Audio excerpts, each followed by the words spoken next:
ఇలా చేయడం వల్ల మీకు ప్రయోజనం కలుగుతుందని మీ మనసులో అనిపిస్తే చేయండి. మొట్టమొదట్లో మనం ఏదో ఒక దానిపై ఆధారపడవలసి ఉంటుంది. ఎలా అంటే చిన్నపిల్లలకు అక్షరాలు నేర్పించేటప్పుడు స్టెన్సిల్స్ వాడతాము. తరువాత కాలేజీకి కూడా స్టెన్సిల్స్ తోనే వెళితే ఎలాంటి పిల్లవాడు ఇంకా స్టెన్సిల్తో వచ్చాడు అని అందరూ నవ్వుతారు. హిందూ ధర్మశాస్త్రాలు ప్రజలందరి కోసం ఉన్నాయి. వాటిని నమ్మిన వారి కోసం ఉన్నాయి. నమ్మని వారిని కూడా వెంటాడుతూనే ఉంటాయి. మీరు విగ్రహాలను పూజించినా మేము ఒప్పుకుంటాం. నష్టమైతే ఏమీ ఉండదు. వాటిలోనూ ఈశ్వరుడున్నాడు. ఆయన అంతటా ఉన్నారు, వాటిలోనూ ఉన్నారు.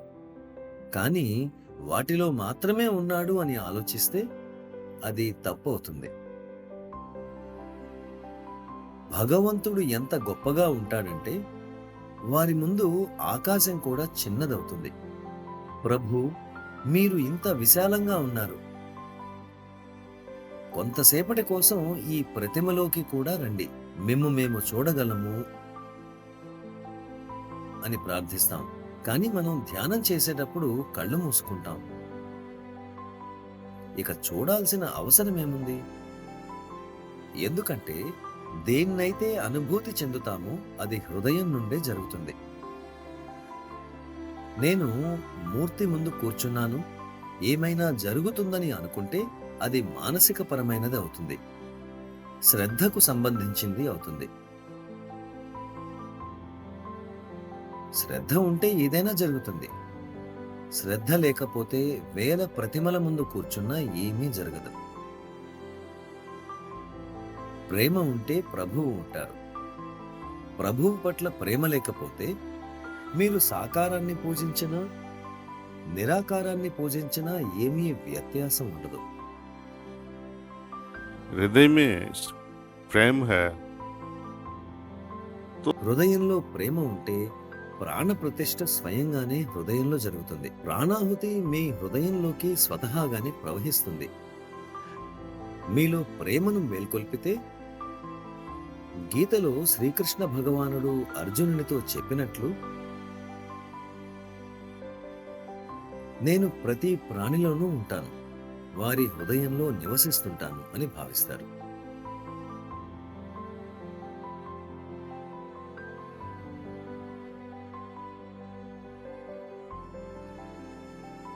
రెండవ వైపు నుండి చూద్దాం.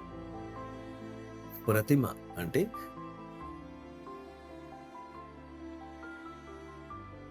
విగ్రహం విషయంలో ఎంతమంది విగ్రహ పూజ చేసి ఆధ్యాత్మికంలో ప్రగతి సాధించారు? విగ్రహాన్ని తమ ముందు పెట్టుకోవడానికి రెండు కారణాలున్నాయి. ఒకటి, పూజ చేయకపోతే ఏదైనా చెడు జరుగుతుందన్న భయం. రెండవది, చేస్తూ ఉంటే మంచి జరుగుతుంది అని నమ్మడం. నిజమైన స్వరూపంలో శ్రీకృష్ణుడు భూమిపైకి వస్తే ఆయన్ను ఎంతమంది గుర్తించారు? నిజ స్వరూపాన్ని చూసిన అర్జునుడు భయపడ్డాడు. ప్రభూ, మీ రూపంలోకి తిరిగి రండి. నా సఖుని రూపమే నాకిష్టం, ఇది భయంకరంగా ఉంది అని ప్రార్థించాడు. నిజ స్వరూపాన్ని చూపిన తరువాత కూడా అతడు భయపడిపోయాడు.